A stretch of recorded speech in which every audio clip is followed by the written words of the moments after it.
Hello everyone, I'm Tulok, also known as Phil. Today I am cosplaying Jermaine Clement's character from Dinner for Schmucks, something I've been doing every day for the past 6 years. Today we have a new Unearthed Arcana, definitely going to bring us closer to Xanathar's 2, Electric Xanadu. Let's jump into it, see what it's all about. So first things first, let's talk about what it is. It's Subclasses Part 2, which is Part 2 of the Subclasses thing. Will there be a Part 3? I don't know. Maybe. We've got 3 options, though. We've got the College of Creation for Bards. We've got the Unity Domain for Cleric. And we've got the Clockwork Soul for Sorcerer.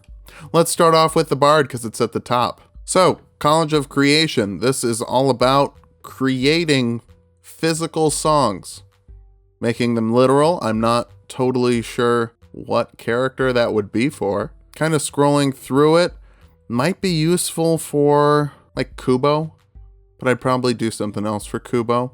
From Kubo and the Two Strings, great movie. Check it out. First thing you get is Note of Potential, which lets you do some potentially cool things. So basically this augments people using your bardic inspiration. Note of Destruction is for attack rolls. When you use it, everybody within 5 feet of the person getting hit by the attack that used the bardic inspiration has to make a con save or take thunder damage equal to the bardic inspiration die. Basically puts the thunderclap cantrip onto an attack, which is good if you've got a big group of enemies kind of bulked up around each other. This can kind of discourage that, which is good because groups are scary. Phalanx, you're familiar. Probably. I don't know. Look it up. Note of Protection gives you temporary HP when you use Bardic Inspiration for a saving throw. Or the third use, for a skill check, you can basically roll with advantage. So you can roll 2 Bardic Inspiration die, pick which one you prefer. So there's sort of different effects depending on how you're using it, which gives you a lot of options. That's good. You want options.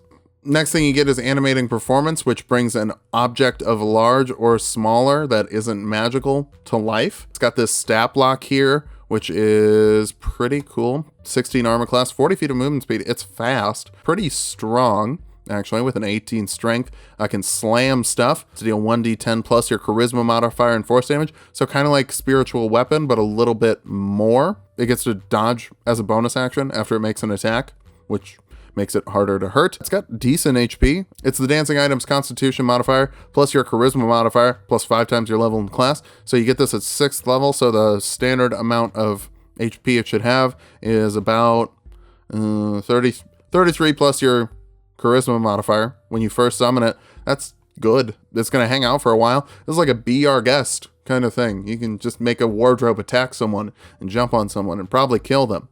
You can do this for free once per long rest, or you can extend a spell slot of 3rd level or higher. I think that's similar to Animate Objects. Animate Objects is a 5th level spell. I mean, this gives you way more objects here, obviously, but that's still really good. Okay, so this last ability is making me realize I had the Disney character wrong. This is a fairy Godmother build. So as an action, you can create one non-magical item of your choice that is large or smaller. It exists there until the end of your turn. You can extend that for up to a minute. And if you do it for the full minute, similar to Banishment, it's just going to hang out for a number of hours equal to your bard level. So this is making the carriage for Cinderella. And it even specifies mounts and vehicles. So you can make a vehicle. You can make a cart that you can put stuff in. You can make armor. You can make weapons. Whatever you need to make, you can make it. You can only do it once for free per long rest, but again, you can use it with a 5th level spell, which I really like. That's similar to something like an Artificer's turret for the artillerist, that you can recast a spell slot to use it, so that you can keep doing your cool special magical stuff more than once in a long rest. Very fun. All right, up next we have the Unity Domain. Now this used to be, I think, the Love Domain from the leaked one, but they changed it. All right, first let's start off with the domain spells: Heroism, Shield of Faith, Aid, Warding Bond, Beacon of Hope, Sending, Aura of Purity, Guardian of Faith, Greater Restoration, and Rary's Telepathic Bond. Yes, that is from that psionic, I call it the Psychic Unearthed Arcana. It's technically called Fighter Rogue Wizard, but that just adds fuel to the fire of this is definitely going to be confirmed. I kind of thought that it was because it has spells, and generally when you add spells in an Unearthed Arcana, you kind of want to keep a lot of that stuff. So that's awesome, because I really like that one. That's how I built Obi-Wan, if you want to check that out. These are good. These are kind of abjurative spells, so this seems like it's going to be kind of like the Abjuration Wizard, but for a cleric. All right, first thing you get is Emboldening Bond, which kind of works like Bless, but only on 2 people, and they gotta stay within 30 feet of each other, but they get a d4 they can add to an attack roll, ability check, or a saving throw. Also, that's ability checks too, not just attack rolls and saving throws like Bless does. So it's a little bit better than Bless on 2 people. It lasts for an hour, doesn't require concentration. You can do it once per long rest, and you can expend a spell slot to use this feature again. We're doing that again, like the Artificer's Artillerist's turret. Great. I love that. That's really fun. Quick note, you can only do that once per turn. You can only add that d4 there. So it's a little different than Bless, but you can use it on ability checks too. So it's good. And you don't have to concentrate on it. Duh, that's the big plus. All right, Channel Divinity, Shared Burden. This lets you take the damage that one person was going to take and split it up along as many creatures as your Wisdom modifier. So at this point, at 2nd level, it's probably 3, but you can apply resistances or vulnerability after the damage is distributed. So if you've got a Barbarian who's raging and resists bludgeoning, piercing, and slashing damage, you can go ahead and take all but 1 of that damage, because everybody's still got to take at least 1 damage, and give it to the Barbarian, who's just going to cut it in half and say, no thanks. Didn't need that today. It doesn't say invulnerability or immunity, just says resistance or vulnerability. I'm not sure if there's a way to get immunity. Like a Yuan-Ti has immunity to poison damage, I think. Monks get immunity to poison damage. So I'm not sure how that works, if immunity is a factor. If it is, that's really good. If you've got a monk in the party who's immune to poison damage, you can just channel your divinity to say, no, they don't take the breath damage. Put it on the monk. And then the monk's like, I do crunches. I can't be poisoned. I think that's how that ability works. You just do a lot of crunches and then you're immune to poison. Protective Bond. This bumps up the power of your Emboldening Bond. While either creature chosen for your Emboldening Bond feature is within 30 feet of the other, the creature can use its reaction to grant resistance to all damage to the other creature when that other creature takes damage. That resistance lasts until the end of the current turn. So for a minute, you can have 2 people just trading resistance to each other with their reactions. Sure, they won't get opportunity attacks, but that's really good. That's really good. You could just be like, hey, buddy, seem like you're going to get hit by some fire damage. And they're like, I totally am. I'm fighting a demon. And they're like, well, then just don't worry about it. And then later they'll be like, hey, you, don't worry about that fire damage. We're both fighting this demon. Wouldn't that be great if we just didn't have to deal with that? It's not running away from us. We're not getting opportunity attacks. Might as well just not take as much damage. That's good. That's good. Potent spellcasting, that's pretty simple. Add your wisdom modifier to the damage you deal with any cleric cantrip. Lots of clerics already have that. All right, last thing you get is Enduring Unity. This basically stretches it from 30 feet to the same plane of existence. So you can walk around. Don't worry about it. And if one of them is reduced to 0 hit points, the other person gets advantage on attack rolls, ability checks, and saving throws. The creature gets resistance to all damage, and they can use an action to touch the bonded partner and roll any number of hit die and then heal them that amount. So they can sacrifice their own hit die that they might spend on a short rest to heal the other person. And now I'm realizing what this one is, because you can use the Emboldening Bond on yourself. It's Lothric and Lorien from Dark Souls 3. They keep adding Dark Souls bosses to these Unearthed Arcana, and that one is really good at killing me a lot. Lothric and Lorien messed my day up, and now you can make Lorien and Lothric, and they can work together and ruin someone's day. I don't know if I'd make a video where I do both in the same video. That might be cool. It might be really long, especially if one of them is a cleric, because that means I'm explaining a lot of spells.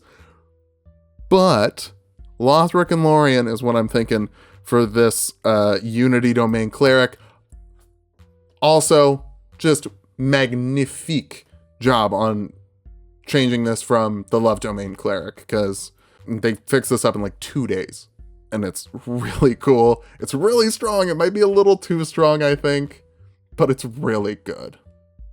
And I like it a lot. Last but not least is the Clockwork Soul. This is some sort of weird robot sorcerer. I'm into it. I'm an easy guy to please, but I like it a lot. So first you get some extra spells: Alarm, Protection from Good and Evil, Find Traps, Heat Metal, Counterspell, Glyph of Warding, Arcane Eye, Resilient Sphere, Animate Objects, and Wall of Force. What I'm seeing from this is a very abjurative spell list for people who want to defend themselves and defend their friends. So we got abjurative up here. Not really abjurative with the creation, but definitely abjurative down here. Maybe we're getting more into some defensive stuff, which is cool because Abjuration Wizard is really cool, and there should be other spell classes like it. So first thing you get is to restore balance, letting you take away advantage from someone or take away disadvantage from someone within 60 feet of you, an amount of times equal to your charisma modifier per long rest.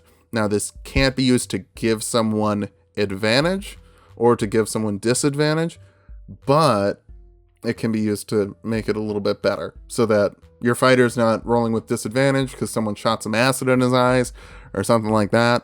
So the next thing you get is Bulwark of Law. This lets you spend 1 to 5 sorcery points to give an ally a ward of HP equal to a number of d8s that you spent the sorcery points on.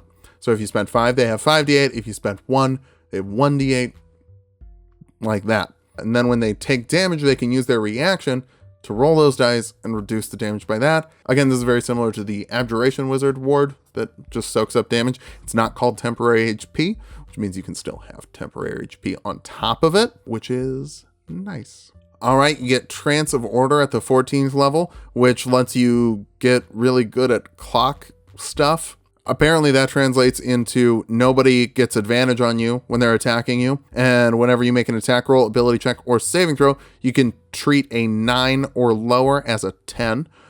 So it's similar to Reliable Talent from Rogue, but you can also use it for attack rolls and for saving throws, which is good. And nobody has advantage on you. It only lasts for a minute, but you can get it back with 5 sorcery points. Again, they're adding ways you can recover these short rest and long rest abilities. I love that. I love that because it encourages you to use them. It's one of those things like when you're playing a Final Fantasy and you've got all of these ethers and elixirs and potions and high potions, and you're like, okay, I'm going to save that for the big fight, I don't know what the big fight is, but I'm saving it for the big fight. And then you've beaten the game and you've got an inventory with like 500 elixirs that you never used. So I like this. It encourages you to use the cool new abilities that you got so you can have more fun and do more fun things.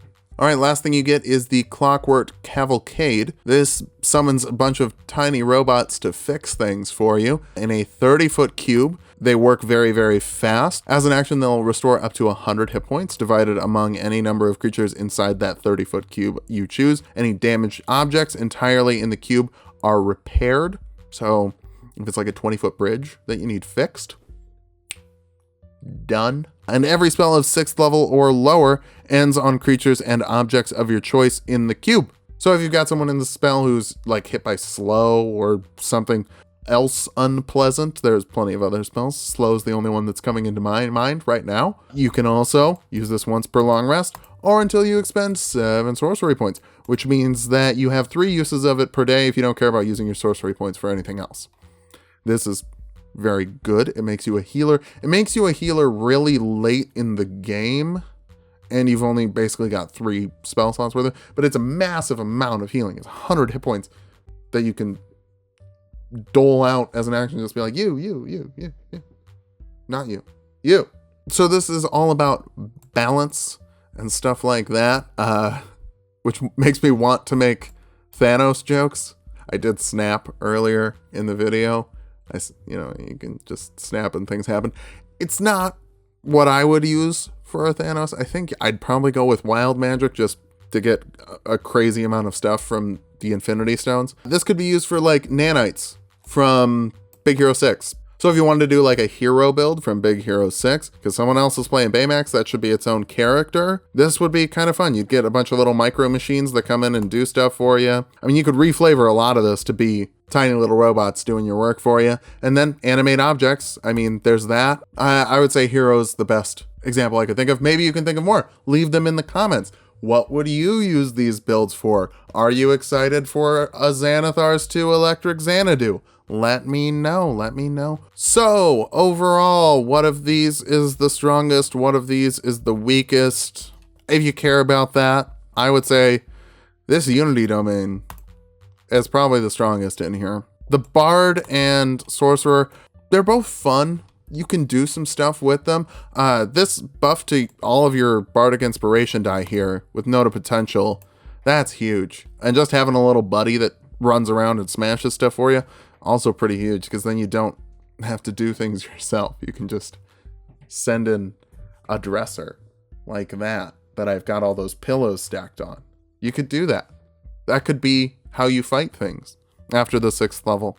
Performance of Creation, similar to the Fabricate spell, depending on how you use it and what your DM's gonna let you get away with, you could make some cool stuff. But it's so dependent on what your DM will let you get away with. And if you're a bard, you're probably pushing their buttons all the time anyway, so they might not give you all that good stuff.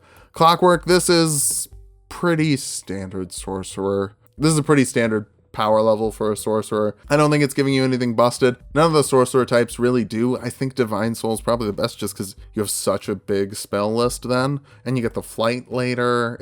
Divine Soul is probably my gold standard for most powerful or sorcerer. Cleric, there's a lot of really powerful cleric domains. This is a really good cleric domain. I mean, it just fits in with the crowd. So, if you like the video, let me know. I'll make more when we have more Unearthed Arcana. What stuff do you want to see in Xanathar's 2 Electric Xanadu, which is my temporary name for it, and if anyone from Wizards of the Coast is watching it, that'd be a very good name for a book. That would get people buying the book. I'm serious. Xanathar's 2 Electric Xanadu. Also, go watch the Harley Quinn video. I worked really hard on it and came out today, and I don't want this to step on that. I've been Tulok. Come back next week. You'll see my face again.